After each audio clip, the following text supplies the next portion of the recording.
पहले आप पहचानो रे साधु, पहले आप पहचानो, बिना पचिने पार ब्रह्म को कौन कहे मैं जान्यो। पीछे ढूंढो घर अपनो, तब कौन ठौर ठहरानो। जब लग घर पावत नहीं अपनो, तोलो भटकत फिरत भर मानो, तोलो भटकत फिरत भर मानो। पहले आप पहचानो रे साधु, पहले आप पहचानो। बोलो श्री प्राणनाथ प्यारे की जय। महामती प्राणनाथ जी की जागनी यात्रा में जब ठट्टा नगर पहुँचे तो वहाँ चिंतामणि जैसे व्यक्तित्व मिले और उनको जागृत करने के जो क्रम चला तो उपदेश सुनो सुनो रे सत के बंजारे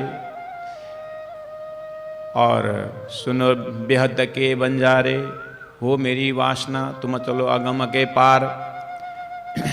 ये जो प्रकरणों के माध्यम से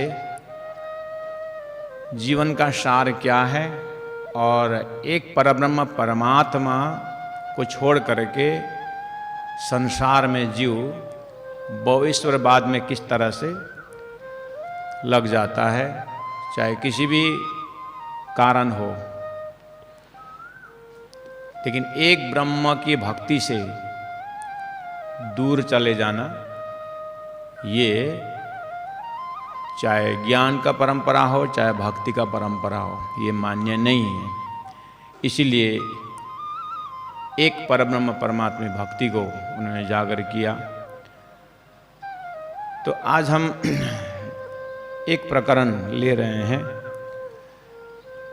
हो भाई मेरे वैष्णव कहिए वाको। ये 8वां प्रकरण है। हालांकि ये प्रकरण का भूमिका, ये वैष्णव हो भाई मेरे वैष्णव कहिए वाको। जब महामती प्राणनाथ जी अपने जागनी कार्य में जब बाहर निकले तो उस समय में वल्लभ संप्रदाय का बहुत अच्छा पकड़ है और वैसे ही बहुत भक्ति परंपरा में चाहे मतलब वैष्णव परंपरा को ही मान्य है, उसको वैष्णव। तो सबकी मान्यता को प्राणनाथ जी की बहुत अंतरात्मा से कदर करते हैं। जब 1729 में सूरत पहुँचे, वहाँ पर वेदांती भीम भट्ट, श्याम भट्ट जैसे लोग वहाँ पर संपर्क में आए और उनको भी वेदांत की वास्तविकता क्या है, वेदांत जिस ब्रह्म एक वो ब्रह्म की बात जो कर रहा है वो ब्रह्म कौन है, इस विषय में प्राणनाथ जी ने बहुत 17 महीना तक जब सूरत रहते हैं 1729 में, तो उस समय में बहुत ज्ञान का अवतरण हुआ है। कलश ग्रंथ की पूर्णावती यहीं पर हुई है सूरत में ही। लेकिन किरंतन ग्रंथ जो है, ऐसे जगह जगह कैसे कैसे विद्वान सामने में आते हैं, उनके साथ शास्त्रार्थ होते समय जो निचोड़ ज्ञान निकलता है उसको ही रखते जाते हैं। यहाँ सूरत में ही एक गोविंद व्यास करके वैष्णव संप्रदाय के बहुत बड़े कथाकार, वो जब प्राणनाथ जी के संपर्क में आए तो फिर उनके साथ शास्त्रार्थ हुआ।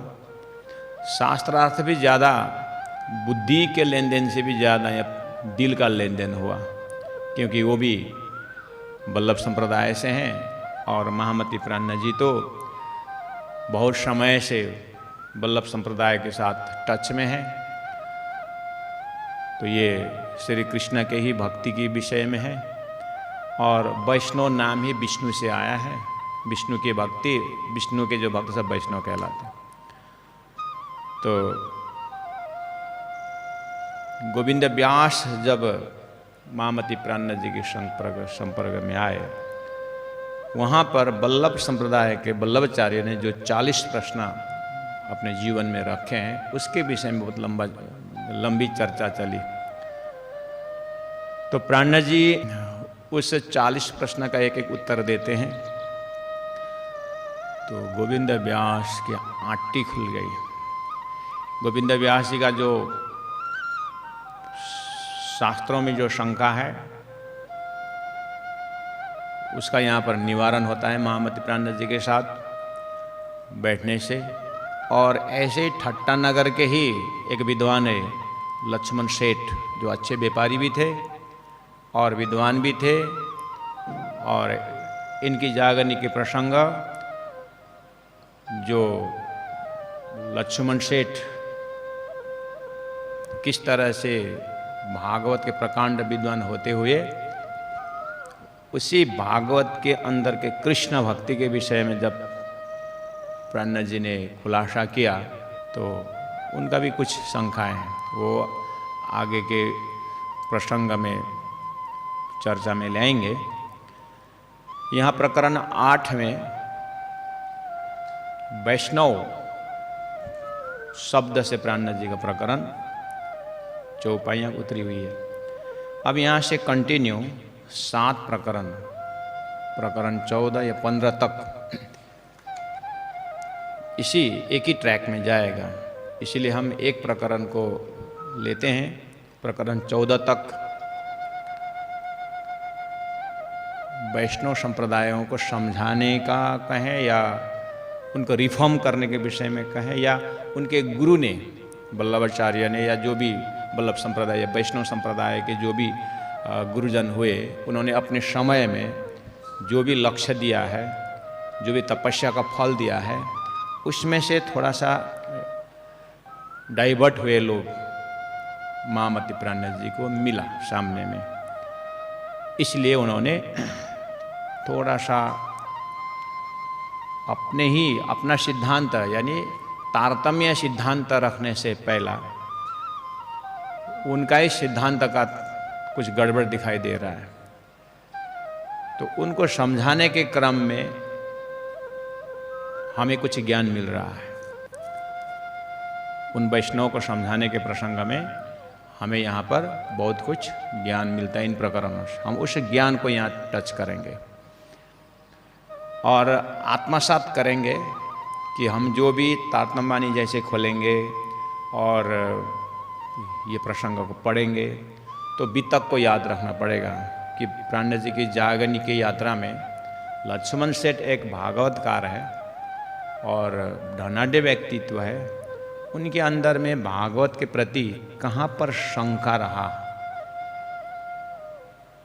जो शंका को प्राणनाथ जी ने निवारण कर दिया, वो कल परसों के प्रसंग में रखेंगे।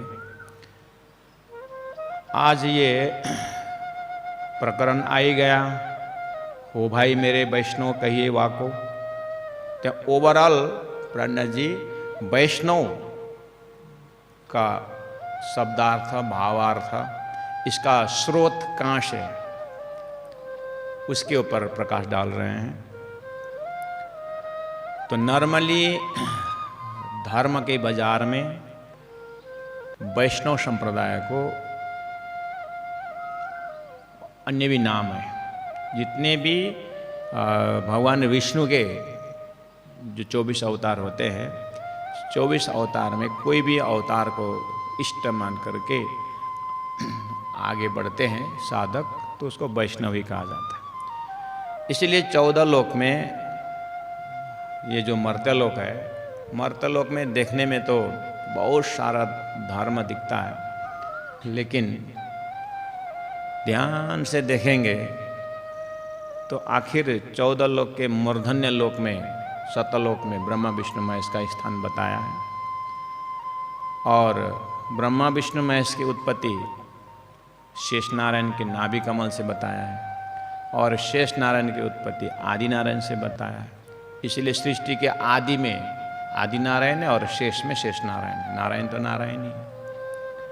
और ब्रह्मा विष्णु महेश में जो विष्णु एस्पेक्ट है उसको नारायण ही लेते हैं। तो होल सृष्टि नारायण सृष्टि कहा जाता है। सृष्टि ही नारायण की है, ऐसा। और तारतम तो यहाँ इतने में रुकता नहीं है, तारतम तो और आगे निकल गया। तो बोले कि नारायण की भी तो उत्पत्ति दिखाई दे रही है। तो जैसे नारायण की उत्पत्ति की बात आई तो हिरण्यगर्भ से है, और हिरण्यगर्भ जो अंडाकार होकर के 1000 वर्ष तक तैरता रहा, शास्त्रों में ये भी आया। तो वास्तव में हिरण्यगर्भ ये क्या है? तो बाद में जब और आगे जैसे निकलते हैं तो अक्षर ब्रह्म का सपना का स्वरूप ही वास्तव में आदि पुरुष नारायण पकड़ में आता है। तो जिसको क्षर पुरुष भी कहा गया है गीता में, उसको हिरण्यगर्भ, महाविष्णु ऐसा शब्द भी है। और महाविष्णु को लेकर के धरती में अब विष्णु की सृष्टि हो गई, नारायण की सृष्टि हो गई, तो उसको जलम विष्णु थलम विष्णु करके विष्णु के एक व्यापक तत्व मान लिया है। तो ये धरती के ऊपर बहुत सारे धर्म को बाजार दिखे तो भी महामति प्राण नजी तारतम के चिंतन से देखते हैं, यहाँ है तो सब वैष्णवी है, फिर भी उसमें शैवी जो भगवान शिव जी का, शिव जी ने जो तंत्र दे रखा है, 64 तंत्र है, उन तंत्र विद्या के साथ जो एक धर्म अपनाते हैं और महादेव शिव जी का भक्त बन के आते हैं, उनको शैवी कहा जाता है, शिव शक्ति। अब शिव जी हो, उसके बाद पार्वती का भक्त है, अब शिव पार्वती से फिर गणेश भगवान का है, अब ये भक्त आगे बढ़ते जाते हैं, ये सब शैवी कहा जाता है। शिव जी से उत्पन्न है सब, चाहे पार्वती के हिसाब से लाएं, चाहे कार्तिकेय के भक्त बने, चाहे गणेश के भक्त बने, है तो ये शिव परंपरा से है, मानते हैं, तो ये शैवी बोलते हैं। और भगवान विष्णु जो चतुर्भुजी है, जो 24 अवतार धारण करके आने का जो एस्पेक्ट है, तो वो तो 24 अवतार धारण करते हैं, तो कोई भी अवतार को ले लो, अपने एक इष्ट को पकड़ते हैं, कोई एक अवतार को पकड़ लेते हैं, ये सब वैष्णव में आ जाते हैं। विष्णु से लिया वैष्णव हो गया। और ब्रह्मा जी भी हैं, ब्रह्मा जी के श्री मुख से वेद माना जाता है, विष्णु के श्री मुख से पुराण माना जाता है, और शिव जी का श्री मुख से तंत्र माना जाता है। तो इष्ट भी बन के आए, और उन्होंने अपने पूजा करने वालों को ग्रंथ भी दिया, तो पुराण पद्धति भी आई, तंत्र विद्या भी आया, और वेद भी है तो तीनों ही शेष नारायण के कमल नाल से उत्पन्न है, और तीनों ही वेद का ही वक्ता है।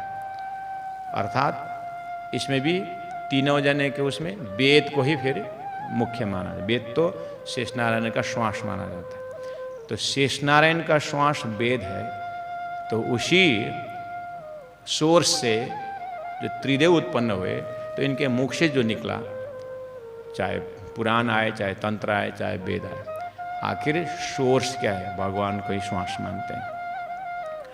तो अब शेष नारायण को भी उत्पत्ति स्थान जब आदि नारायण महाविष्णु जब हो जाते हैं, तो सृष्टि ही वैष्णव हो जाता है, विष्णु का ही सृष्टि माना जाता है। तो आदि नारायण जब विष्णु हो गए, तो उन्होंने एक ओम बहुश्याम बोलने पर सृष्टि रचना हुई। इसीलिए एक भक्ति परंपरा में किसी एक को इष्ट मान करके आगे निकलते हैं, लास्ट में भगवान नारायण में पहुंचने के बाद भक्ति परंपरा विश्राम लेती, और उसके बाद फिर बहुत समय चिंतन होते जाता है, फिर जा करके विष्णु को ही सब कुछ सृष्टि नियंता मानने से माने, तो फिर विष्णु पुराण में सारा वर्णन है। तो फिर विष्णु पुराण के बाद फिर श्रीमद् भागवत महापुराण करके कृष्ण लीला क्यों आया फिर?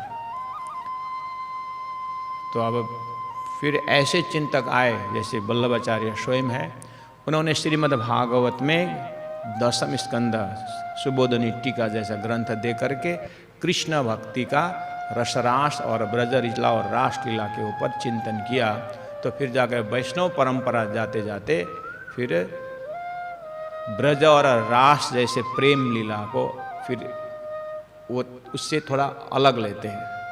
इसीलिए तो वैष्णवेषु च मंत्रेषु कृष्ण मंत्र फलादाय, विष्णु के मंत्र से कृष्ण मंत्र थोड़ा फलदायक है, ऐसा फिर मंत्र में ही आया। इसका मतलब विष्णु मंत्र और कृष्ण मंत्र में फल, तब जाकर के कृष्ण तत्व और विष्णु तत्व में फर्क है करके, कृष्ण तत्व जो है वो अक्षर ब्रह्म गोलोक धाम से कृष्ण तत्व है, और विष्णु तत्व सृष्टि के नारायण आदि नारायण से है। ऐसे भी शास्त्रों में मिलता है। वही भक्ति परंपरा भक्ति शास्त्र के दाता उन संतों ने ही विवेचन रखा हुआ है। इसीलिए महामति प्राणनाथ जी इन सब को देखते हुए कुछ नहीं बोलेंगे, ठीक है अब वो भगवान ने अवतार धारण करके भी तो मत्स्य अवतार और कच्छप अवतार होते हुए, बराह अवतार होते हुए ये शिक्षा दे रहे हैं कि चेतन का विकास, चैतन्य का विकास है। एक ही साथ परब्रह्म की लीला समझ में नहीं आती है, इसीलिए वो थोड़ा थोड़ा अंश अवतार, कला अवतार होते हुए जीव के अंदर में ब्रह्म लीला समझने की क्षमता भर रहे हैं।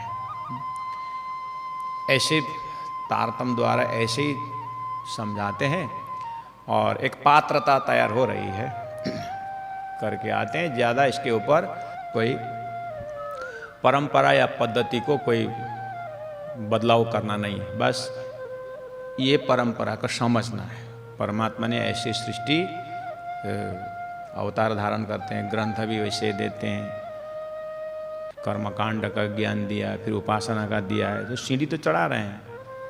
बस ये सिस्टम को समझना तारतम्य कहता है। तो इस तरह से समझ रख करके जिस प्रचार में निकल रहे हैं, तो जैसे ही गोविंद व्यास सामने में आए और इनकी बहुत कसरत करने के बाद कृष्ण तत्व और विष्णु तत्व के विषय में बहुत लंबी चर्चा हुई।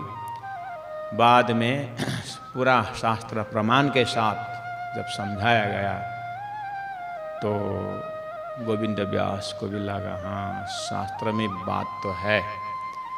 तो फिर उन्होंने तारतम्य ग्रहण किया, और ये पुष्टि मार्ग में थे। तो फिर उन्होंने बातों बातों में ये पुष्टि मार्ग में अन्नकूट का मेला बहुत धूमधाम से मनाया जाता है।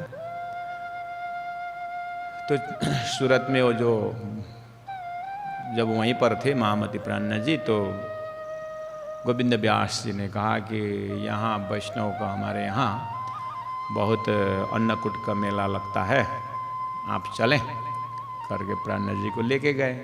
प्राणनाथ जी चलो जाएंगे, अच्छा। वहाँ जाके जैसे देखा तो वल्लभाचार्य ने जो सिद्धांत रखा, और उन्होंने अपने विवेचन से शास्त्रों का सार निचोड़ ले जाकर के रसरास का प्रसंग लेकर के आत्मा और परमात्मा के उस चैतन्यमय प्रेम लीला के विषय में वर्णन करके जो दिया है, ये तो यहाँ जो भी ये वल्लभ संप्रदाय से जो भी ज्ञान प्रेम पकड़ाया है, यहाँ थोड़ा सा राम तेरी गंगा मैली हो गई है। गंगा उद्गम स्थान में बहुत, मानस सरोवर से देखा जाए तो पवित्र है, और बह करके जैसे गंगा आती है ऋषिकेश और हरिद्वार होते हुए गंगा पवित्र आ रही है। लेकिन जैसे ही हुगली बन करके बे ऑफ बंगाल तक जाते जाते वो शुद्धता का नहीं रहता है। ऐसे ही कोई भी सिद्धांत, कोई भी आद्य प्रवर्तक ने तपस्या के बल पर दिया हुआ होता है, पीछे जाकर ये भक्त जो है उसको फिर दूषित कर देते हैं। फिर परमात्मा ही प्रकट होते हैं किसी रूप में, और फिर उसको फिर पवित्र करते हैं। ऐसा सिस्टम चलता है। महामती प्राणनाथ जी ने ये बात भी उनको भी समझ में आ गई कि ऐसे ही है ये। फिर भी अब आँख से देखने के बाद तो गुणमों का बोली भलो न मनाऊं, अवगुण न राखूं छानो, सत वस्तु देवन सत बाखूं, इसमें दुख मानो तो मानो। अब आँख से देख ही लिया तुम्हारा, अगर तुम्हारा परंपरा को आद्य प्रवर्तक के तपस्या के विषय में जानकारी नहीं होती तो जो तुम कर रहे हो मुझे वही सच लगता था होगा। लेकिन मुझे तो पूरा तुम्हारा परंपरा को मुझे परिचय है। लेकिन तुम्हारे तक जब धर्म आ गया, तुम्हारा गुरु का धर्म आया, यहाँ तुम लोग बिल्कुल गुरुद्रोही के हिसाब से तुम्हारा कार्यक्रम चल रहा है। आप प्राणनाथ जी माँ थोड़ा बहुत तो बात कही तो जैसे ही उनके श्रीमुख आकर के जैसे उन्होंने चिंतन किया तो परब्रह्म परमात्मा के संपूर्ण शक्ति तो महामती प्राणनाथ जी के अंदर विराजमान है। यहाँ के धरती के हिसाब से शक्ति तो इकट्ठा है, और जो भी उनसे पहले जो भी संत लोग हुए उन सब की कुछ न कुछ शक्ति सिद्धांत महामती प्राणनाथ जी जब चिंतन करते हैं तो उनको पकड़ लेते हैं। और कितने जगह तो वही लोग बेचारा गुरु जो हुए संस्थापक गुरु, पीछे जाकर के शिष्यों ने जब मार्ग उल्लंघन किया तो वो दुखी होकर के महामती प्राणनाथ जी के अंदर विराजमान हो जाते हैं और अपने संप्रदाय के विषय में अपने शिष्यों को बोलते हैं। ऐसी घटनाएं भी देख सकते हैं। तो यहाँ इसी प्रकार से जब वो एक आखिर वल्लभाचार्य ने अपने समय में रास का प्रेम की व्याख्या करके सुनाए और सबको संसार मोह माया से ऊपर उठा करके परमात्मा की भक्ति की ओर, परमात्मा का रस पिलाने की कोशिश की। अपने समय में अच्छे किए उन्होंने, लेकिन इसका महत्व न समझ पाने के कारण लोग उसका एडवांटेज लेकर के, उसका प्रेम को एडवांटेज लेकर के सब मोह में लगे हुए हैं। अब प्राणनाथ जी को चिंतन करते करते बहुत अंदर से एक पीड़ा प्रकट होता है। तो वो पीड़ा उन्होंने यहाँ 7 प्रकरण में रखे। तो जैसे ही इस वाणी को अध्ययन मनन करने वाले या पाठ जो भी करते हैं, प्रकरण 8, 9, 10, 11, 12, 13, 14 प्रकरण कंटिन्यू इसी बैकग्राउंड से है। तो वाणी प्रेमी और घर में बैठ कर के वाणी अध्ययन करने वाले थोड़ा सा इस वितक को भूमिका को जब ले करके बैठेंगे तो बहुत कुछ चौपाई अपने आप बताती है।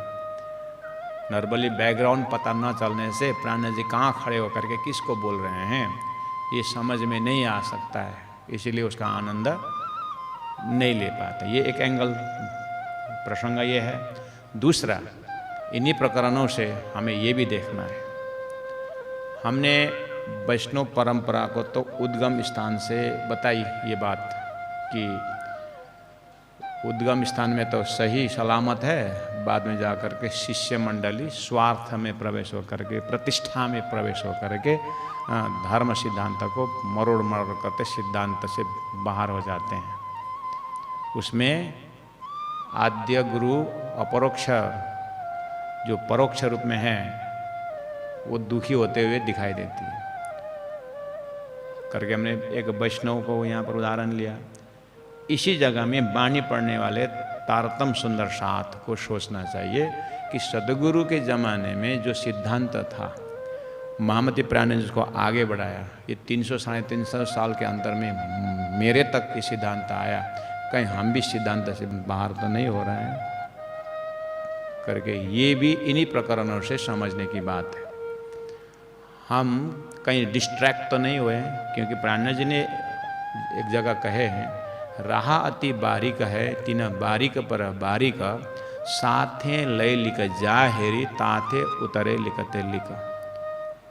ये परादशता प्रेम लक्षणा भक्ति का जो मार्ग है बहुत बारीकी मार्ग है, लेकिन सुंदर साथ सदगुरु की तपस्या और जो तारतम्य सिद्धांत का जो लक्ष्य जो दे रखे हैं उसमें अपने स्वार्थ प्रतिष्ठा प्रवेश करा करके कहीं गड़बड़ तो नहीं कर रहे, ऐसा तो नहीं हो रहा है करके एक दिव्य विजन भी इन्हीं प्रकरणों से देखने को होता है। प्रकरण पढ़ते गए और भाव समझ में आते गया और देख करके वैष्णवों को करके ऐसा दिखाने के लिए प्राणनाथ जी ने नहीं दिया है। वो तो तत्कालीन वैष्णवों को करेक्शन करने के लिए आप अपने गुरु के सिद्धांत से बाहर हो रहे हो करके एक शुभ चिंतक के हिसाब से उन्होंने थोड़ा उनके ऊपर अंगुली उठाई।